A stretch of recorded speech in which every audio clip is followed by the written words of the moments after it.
नमस्कार, पॉलिटिकल पंचायत देख रहे हैं आप। आपके साथ मैं हूं हिंगलाज दान।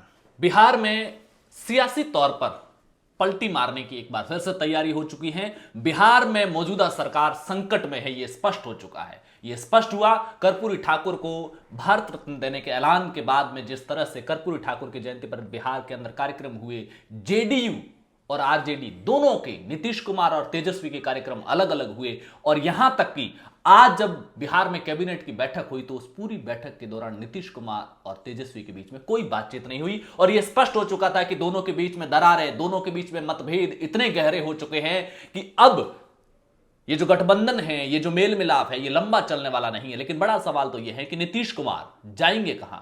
क्या नीतीश कुमार अपने अलग मोर्चे के साथ में सरकार बनाने की स्थिति में है, या फिर वो वापस बीजेपी के साथ में जा रहे हैं? और अगर बीजेपी के साथ में जा रहे हैं तो लोकसभा चुनाव से पहले क्या बीजेपी के लिए नीतीश का साथ जरूरी है?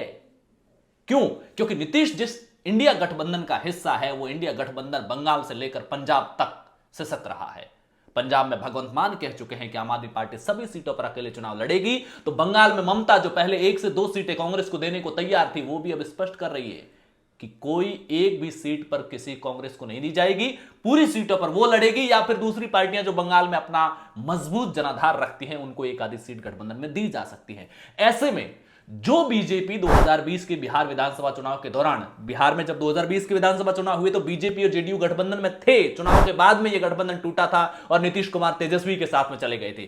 तब नीतीश कुमार 115 सीटों पर चुनाव लड़े थे, लेकिन सिर्फ 45 के करीब सीटों पर चुनाव जीते थे। जबकि बीजेपी जेडीयू से कम सीटों पर चुनाव लड़ी थी, 110 सीटों पर चुनाव लड़ी थी, लेकिन 74 सीटें बीजेपी ने जीती थी। ऐसी स्थिति में अब नीतीश कुमार जाएंगे किधर? सूत्रों के हवाले से खबर यह भी है कि अगर बीजेपी नीतीश कुमार को ज्यादा भाव नहीं देती, यानी कि जो शर्तें नीतीश कुमार चाहते हैं, जिस तरह की राजनीतिक स्थितियां नीतीश कुमार चाहते हैं, अगर उस पर बीजेपी का नेतृत्व एग्री नहीं करता है, क्योंकि चिराग पासवान से लेकर के बिहार की लोकल पॉलिटिक्स के कई डायमेंशन हैं, कई फैक्टर्स हैं जिस पर बीजेपी और जेडीयू के बीच में सहमति बनना मुश्किल है। अगर ऐसा होता है तो यह भी बताया जा रहा है कि नीतीश कुमार विधानसभा भंग करने का ऐलान कर सकते हैं और मध्यावधि चुनाव बिहार में हो सकते हैं।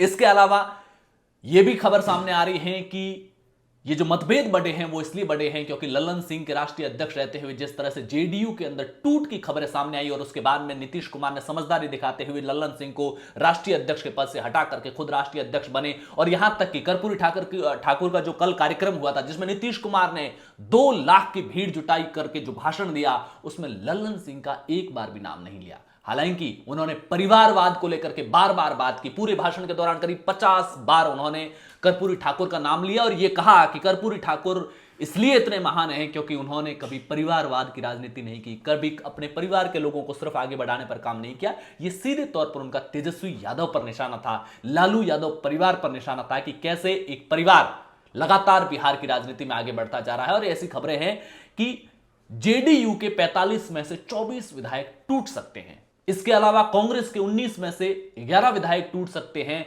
और सीपीआई एमएल के जो इस बार 12 विधायक जीते हैं, जिसके बाद में देश भर का जो लेफ्ट गैंग था उसने किस तरह से अपनी बिहार में वैचारिक तौर पर वापसी के ऐलान किए थे और किस तरीके से जो बौद्धिक वर्ग के बीच में चर्चाएं छिड़ी थी, उस 12 में से 9 विधायक वो भी टूट सकते हैं। तो तोड़ कौन रहा है? क्या बीजेपी, जेडीयू, कांग्रेस और सीपीआई एमएल को तोड़ रही है, या तेजस्वी ने सत्ता में साथ रहते हुए, नीतीश कुमार के साथ चलते हुए आरजेडी को हमेशा के लिए बिहार की सियासत में स्थापित करने के लिए नीतीश कुमार फैक्टर, जो पिछले 20 साल से बिहार की सियासत पर कब्जा जमाए हुए हैं, उस फैक्टर को हमेशा के लिए खत्म करने के लिए जेडीयू को तोड़ने की रणनीति बनाई। जेडीयू के साथ साथ कांग्रेस और सीपीआई-एमएल को भी तोड़ने की रणनीति बनाई, क्योंकि तेजस्वी यादव ये भली भांति जानते हैं कि उम्र के जिस पड़ाव पर वो है, वहां से उनके लिए लंबी राजनीति की संभावनाएं अभी बची हुई है। और वो अपने पड़ोसी राज्य पश्चिम बंगाल की तरह, जिस तरह से पश्चिम बंगाल में क्षेत्रीय पार्टी जो तृणमूल कांग्रेस है, ममता बनर्जी है, वो एक छत्र राज करती हैं स्थानीय राजनीति में, राज्य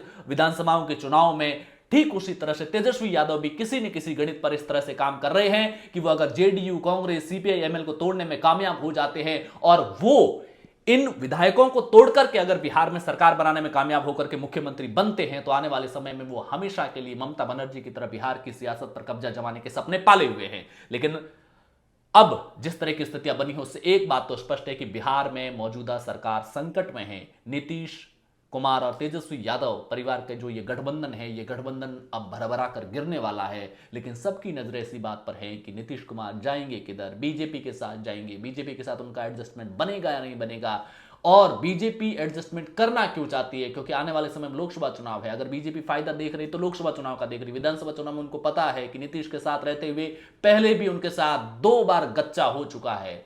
ऐसे में क्या लोकसभा चुनाव अगर नीतीश कुमार के साथ गठबंधन में आते हैं तो बीजेपी चिराग पासवान से लेकर दूसरे फैक्टर्स को कैसे एडजस्ट करेगी, और उन छोटे छोटे फैक्टर्स को, उपेंद्र कुशवाहा से लेकर तमाम फैक्टर्स को एडजस्ट करने के बाद क्या बीजेपी जो मोदी के चेहरे और राम की जो ये रामधुन की लहर जमी हुई है देश भर के अंदर, लोकसभा चुनाव एक तरफा जाते हुए दिख रहे हैं, उसमें क्या बीजेपी ये कॉम्प्रोमाइज करेगी कि वो बिहार की सिर्फ 15, 16, 17 सीटों पर ही चुनाव लड़े? इन सबको लेकर के, बिहार की पॉलिटिक्स को लेकर आपकी क्या राय है, कमेंट बॉक्स में जरूर बताइए। पॉलिटिकल पंचायत पर पहली बार आए तो सब्सक्राइब जरूर कीजिए। नमस्कार।